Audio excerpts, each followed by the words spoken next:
Hello sa aming mga kaguro at kamamis. Ngayong araw na ito ay gagawa po tayo ng writing worksheet para sa ating mga chikiting. Nailigay ko na po ang link sa description box. Punta muna tayo sa printed worksheet. Punta lang po tayo sa Google. Search. Nandiyan na po ang link sa comment box. And then download.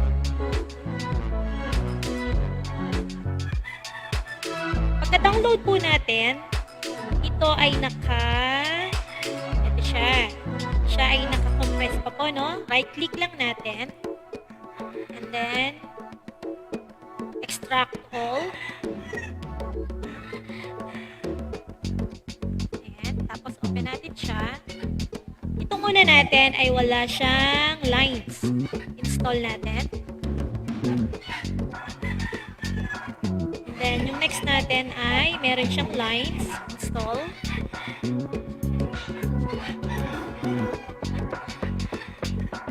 Gusto nyo install din. Pwede natin silang install lahat.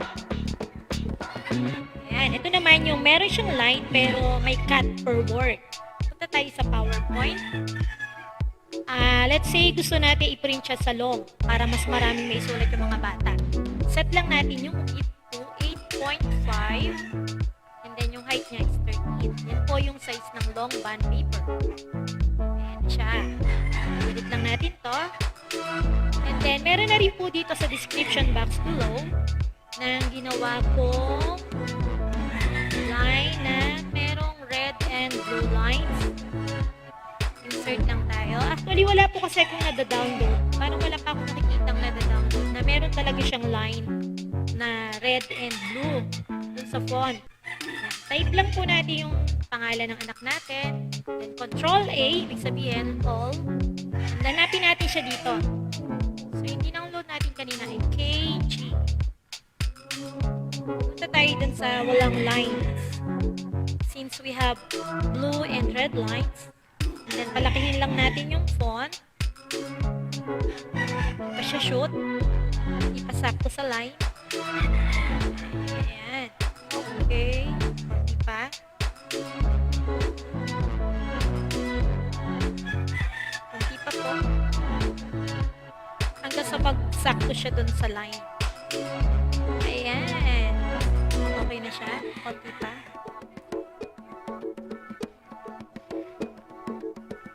Ayan. Medyo lumampas nga lang siya ng konti. Wala na siyang margin. Depende sa haba ng pangalan ng bata, no? But the important is, nakashoot na siya dun sa line. Kasi as a kid, kailangan alam nila kung saan tatapat yung letter nila. Sa red line or sa blue line. Blue to blue, red to blue, or red to red. So, meron na tayo niyan. Copy lang natin siya. Control-C, Control-V. Control-C, copy, and then V, paste.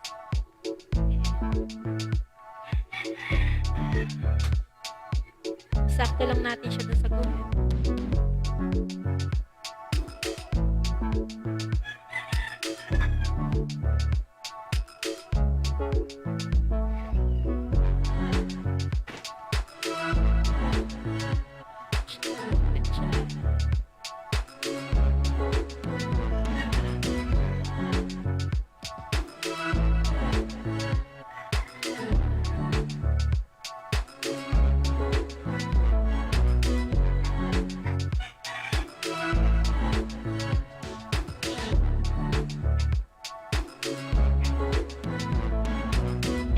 Yan yung ating una. Shoot natin ulit.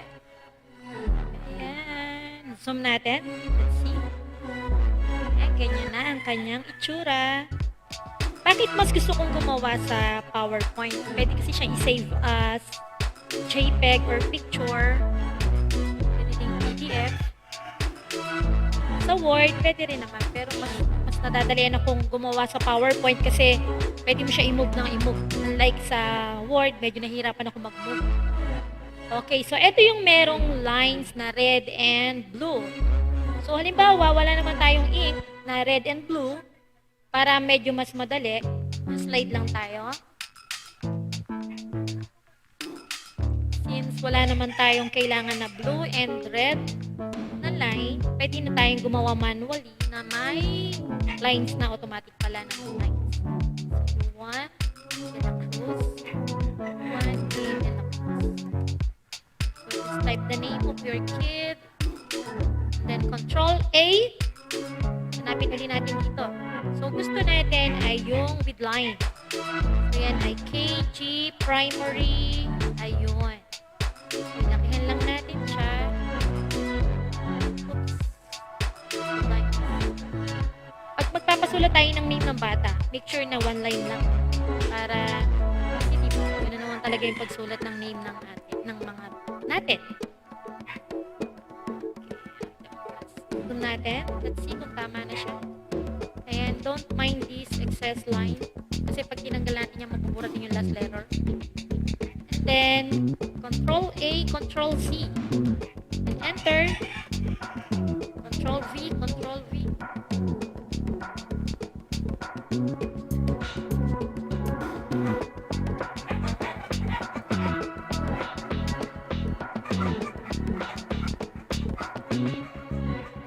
Enter. Control V. Enter. Tignan natin kung siya ay kompleto na sa isang sheet.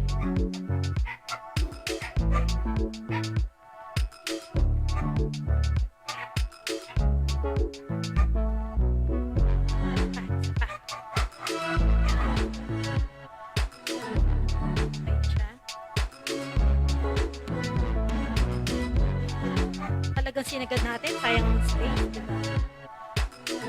Okay. Kung gusto nyo naman, medyo maliit.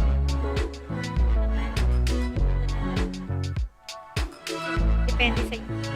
Kung gusto nyo medyo malaki at beginner pa yung bata, pwede. Kung gusto nyo medyo maliit at medyo saninin kami ng bata, pwede rin naman. Zoom natin. Nakita natin, dalawa lang yung lines nito. Okay. Gawa tayo ng iba pang style. Copy na lang natin sa duplicate. And change natin yung font. Control A ulit. KG. Let's look for KG. Ayun, yung 3 lines. Gusto natin yung 3 lines naman. Ayan. So, medyo mas malaki siya. Dito natin para mag-crush siya. Ayan. So, ito, 3 lines. Kanina, 2 lines lang. Parang hindi maganda ito. Bilit na natin. Okay din. Okay, then, duplicate. Gawa naman tayo ng iba. Let's choose from KG. Yun naman, may separate per word. So, maganda to sa spelling. Ayan, ganyan siya. Okay. Duplicate. Gawin pa natin yung iba pa. Try natin lahat ng font na ating na-download. Okay, KG, KG, KG.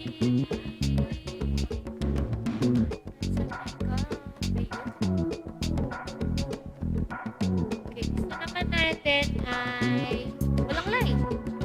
Ayan. Walang line.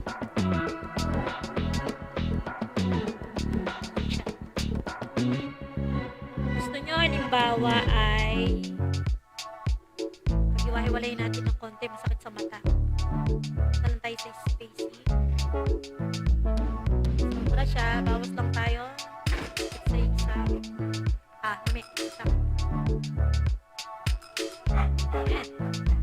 Halimbawa, gusto nyo ipatrace na yan, walang guhit, pwede mo siyang labuan lang.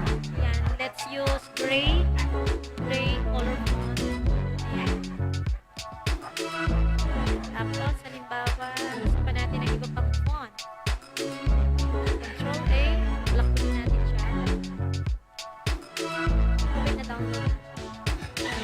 KG. Ayan, maliit naman siya. Ayan, hindi naman to. Medyo mas malaking spacing niya. So, gusto natin medyo magdikit-dikit ulit siya kasi sayang yung space. Tanan tayo sa line spacing, then press 1. Meron pang space. Ayan. Third. Gusto natin, i-trace niya yan. Wala natin yung color na ribbon. Okay. Balik natin sa black. Gusto naman natin ay cursive. Kung may link na tayo ng printed, meron din tayong cursive. Nandito rin po ang ating link sa comment box below para hindi na kayo maghahanap. Just copy the link, then paste on your browser. Then, tada! Ayan, pili ka na dyan kung anong gusto mong font. So, ang focus natin ay cursive writing. Pili tayo ng maganda. Click it, then download. That's free to download. Wait na natin. Then open it. Then install. Okay. Yung pangalan niya, AB. Ito na this video natin. Change natin sa black. Then, ang title niya ay ABC Cursive Letters. Ganda natin ng konti para magkasya. Para magkaroon ng spacing, punta lang sa line spacing. Then, make one. So, bawas tayo na. There you go. Ayan, diba? I-trace na lang natin. Nagawa natin. Ayan. Dami ng orchid. Iwan. Gusto natin siya i-save as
Thank you for watching. Please don't forget to share, like, and subscribe for more educational videos.